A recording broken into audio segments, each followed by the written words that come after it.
राधे राधे प्यारे भक्तों, श्री कृष्ण कहते हैं मनुष्य का सबसे बड़ा शत्रु बाहर बैठा हुआ कोई व्यक्ति नहीं होता, बल्कि उसका सबसे बड़ा शत्रु उसके अपने भीतर छुपा हुआ क्रोध होता है।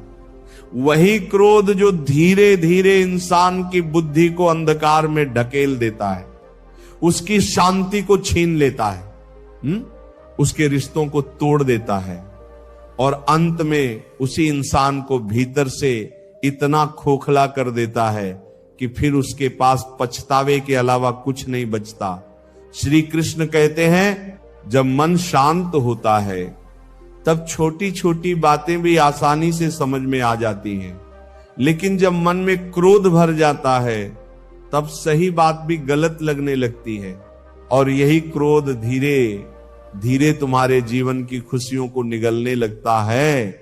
इसीलिए आज की यह वाणी केवल सुनने के लिए नहीं है, ये वाणी तुम्हारे जीवन को बदल देने की शक्ति रखती है।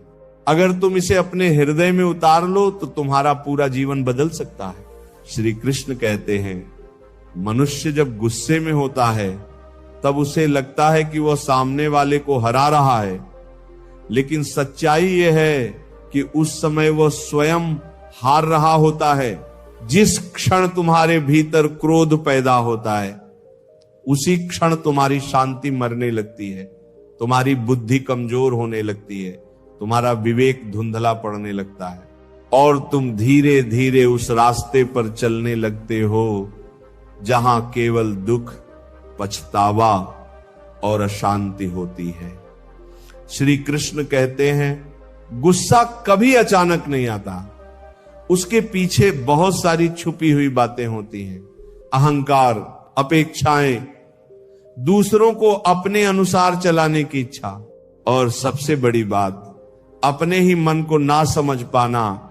जब इंसान चाहता है कि सब कुछ उसकी इच्छा के अनुसार हो और वैसा नहीं होता, तब उसके भीतर एक आग पैदा होती है। वही आग धीरे धीरे क्रोध का रूप ले लेती है। और याद रखना, आग चाहे किसी और के घर में लगे, उसका धुआं सबसे पहले अपने ही घर को भरता है। श्री कृष्ण कहते हैं क्रोध का सबसे बड़ा नुकसान यह नहीं कि वो दूसरों को दुख देता है, बल्कि सबसे बड़ा नुकसान यह है कि वो तुम्हें उस इंसान में बदल देता है जो तुम वास्तव में हो ही नहीं। कितने लोग बाद में पछताते हैं, कहते हैं मुझसे गलती हो गई, मुझे ऐसा नहीं बोलना चाहिए था, मुझे इतना क्रोधित नहीं होना चाहिए था। लेकिन उस समय तक शब्द तीर बनकर निकल चुके होते हैं और कुछ तीर ऐसे होते हैं जो जीवन भर वापस नहीं आते।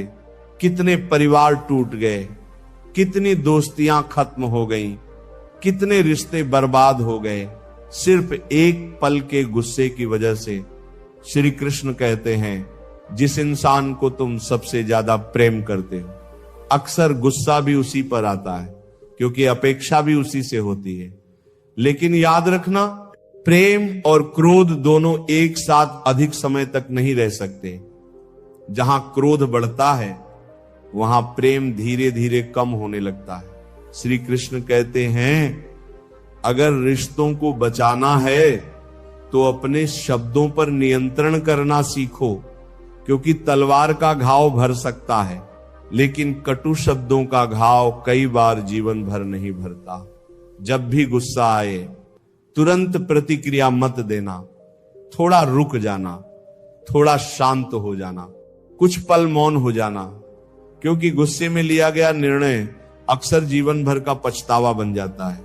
तुमने नदी को देखा होगा, जब नदी शांत होती है तब उसका पानी बिल्कुल साफ दिखाई देता है, लेकिन जब वही नदी उफान में होती है तब उसमें कुछ भी साफ नहीं दिखता।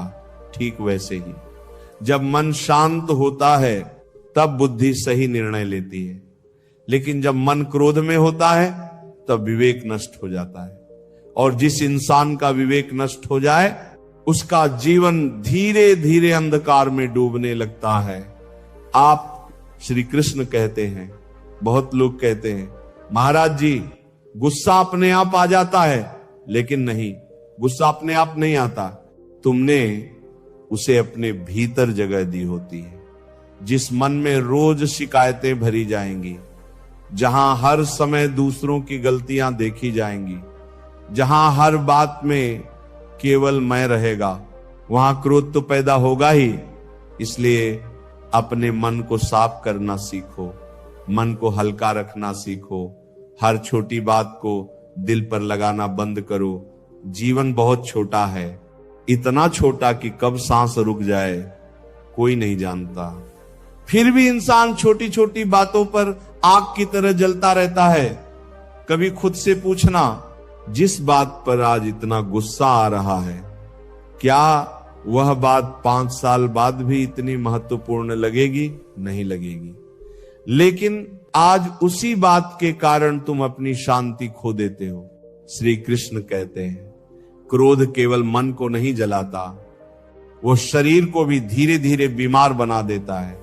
जब इंसान क्रोधित होता है तब उसके शरीर में जहर जैसा प्रभाव पैदा होने लगता है, धड़कन बढ़ जाती है, मन बेचैन हो जाता है, नींद खराब हो जाती है और धीरे धीरे इंसान भीतर से थकने लगता है। तुमने देखा होगा, जो लोग हर समय क्रोधित रहते हैं उनके चेहरे से भी शांति गायब हो जाती है, आंखों में बेचैनी दिखाई देने लगती है, बातों में कठोरता आ जाती है और लोग उनसे दूर भागने लगते हैं। क्योंकि कोई भी इंसान हर समय शांति के पास नहीं रह सकता। श्री कृष्ण कहते हैं, अगर तुम चाहते हो कि लोग तुम्हारे पास रहना पसंद करें तो अपने स्वभाव में शांति लाओ, धीरे बोलो, कम बोलो और सोचकर बोलो। हर लड़ाई जीतना जरूरी नहीं होता। कई बार रिश्ते बचाने के लिए हार जाना ही सबसे बड़ी जीत होती है। कृष्ण कहते हैं, जो इंसान अपने गुस्से को जीत लेता है वो संसार की सबसे बड़ी लड़ाई जीत लेता है। दूसरों को हराना बहुत आसान है, लेकिन खुद को जीतना सबसे कठिन है। जब सामने वाला क्रोधित हो तब तुम शांत रहना, क्योंकि 2 आग मिल जाएं तो विनाश निश्चित होता है।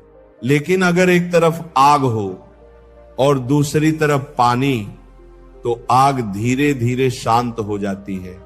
इसलिए हमेशा ये मत सोचो कि मैं सही हूं, कभी ये भी सोचो, क्या मेरा शांत रहना ज्यादा जरूरी है? बहुत बार मौन सबसे बड़ा उत्तर होता है। कुछ लोग जानबूझकर तुम्हें क्रोधित करेंगे, तुम्हारे धैर्य की परीक्षा लेंगे, तुम्हें तोड़ने की कोशिश करेंगे, लेकिन उसी समय तुम्हारा असली चरित्र सामने आता है। क्योंकि महान इंसान वह नहीं जो केवल अच्छे समय में शांत रहे, महान इंसान वह है जो बुरे समय में भी अपना संतुलन ना खोए। श्री कृष्ण कहते हैं, अगर कोई तुम्हें अपमानित करे तो तुरंत प्रतिक्रिया मत देना, क्योंकि हर प्रतिक्रिया जरूरी नहीं होती। कुत्ता अगर सड़क पर भौंके तो क्या तुम भी भौंकने लगोगे?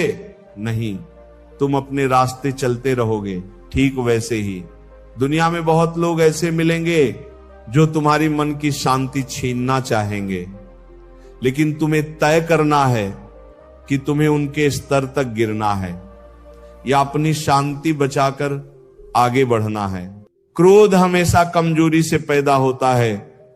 जिस इंसान का मन मजबूत होता है वह छोटी छोटी बातों पर नहीं टूटता। और याद रखना, शांत इंसान कमजोर नहीं होता, शांत इंसान सबसे शक्तिशाली होता है, क्योंकि उसे खुद पर नियंत्रण होता है। जिस दिन तुम्हें अपने मन पर नियंत्रण आ गया, उस दिन दुनिया की कोई ताकत तुम्हें परेशान नहीं कर पाएगी। श्री कृष्ण कहते हैं, तुम मंदिर जाते हो, भजन सुनते हो, पूजा करते हो, माला जपते हो, लेकिन अगर तुम्हारे भीतर क्रोध भरा हुआ है तो मन की शांति फिर भी नहीं मिलेगी। क्योंकि भक्ति का अर्थ केवल भगवान का नाम लेना नहीं होता। भक्ति का असली अर्थ है अपने स्वभाव को बदलना, अपने भीतर करुणा लाना, अपने भीतर धैर्य जगाना, अपने भीतर प्रेम पैदा करना। श्री कृष्ण कहते हैं अगर पूजा करने के बाद भी तुम्हारा क्रोध वैसा ही है, अगर छोटी छोटी बातों पर तुम्हारा मन जल उठता है, अगर तुम लोगों को कटु शब्द बोल देते हो, तो समझ लो कि साधना अभी अधूरी है। क्योंकि जिस मन में हर समय आग जलती रहे वहां भगवान का प्रकाश टिक नहीं सकता। श्री कृष्ण कहते हैं जिस इंसान के पास धैर्य होता है उसके पास बहुत बड़ी शक्ति होती है। बीज को भी वृक्ष बनने में समय लगता है, सूरज को भी उगने में समय लगता है, चंद्रमा को भी पूर्णिमा बनने में समय लगता है। फिर इंसान क्यों चाहता है कि सब कुछ तुरंत हो जाए? यही अधीरता धीरे धीरे क्रोध को जन्म देती है और धैर्य मन में शांति पैदा करता है। इसीलिए जीवन में थोड़ा ठहरना सीखो, धीरे चलना सीखो, हर बात पर तुरंत प्रतिक्रिया देना बंद करो। कई बार चुप रह जाना ही सबसे सुंदर उत्तर होता है, क्योंकि हर जगह अपनी सफाई देना जरूरी नहीं होता, हर बात पर लड़ना जरूरी नहीं होता, और हर परिस्थिति में खुद को सही साबित करना भी जरूरी नहीं होता। श्री कृष्ण कहते हैं अगर परिवार में शांति चाहिए तो क्रोध कम करना होगा, अगर रिश्तों में प्रेम चाहिए तो अहंकार छोड़ना होगा, अगर जीवन में आनंद चाहिए तो मन को हल्का रखना होगा। हर रात सोने से पहले अपने मन को देखो, आज किस बात पर गुस्सा आया, क्यों आया, क्या वो सच में इतना जरूरी था? धीरे धीरे तुम्हें खुद समझ आने लगेगा कि अधिकतर गुस्सा व्यर्थ था, और जिस दिन यह समझ आ गई उस दिन जीवन बदलना शुरू हो जाएगा। क्योंकि असली परिवर्तन बाहर से नहीं भीतर से शुरू होता है। श्री कृष्ण कहते हैं बहुत लोग बाहर की दुनिया बदलना चाहते हैं लेकिन खुद को बदलना नहीं चाहते, जबकि सच्चाई यह है कि जब मन बदल जाता है तब पूरी दुनिया अलग दिखाई देने लगती है। श्री कृष्ण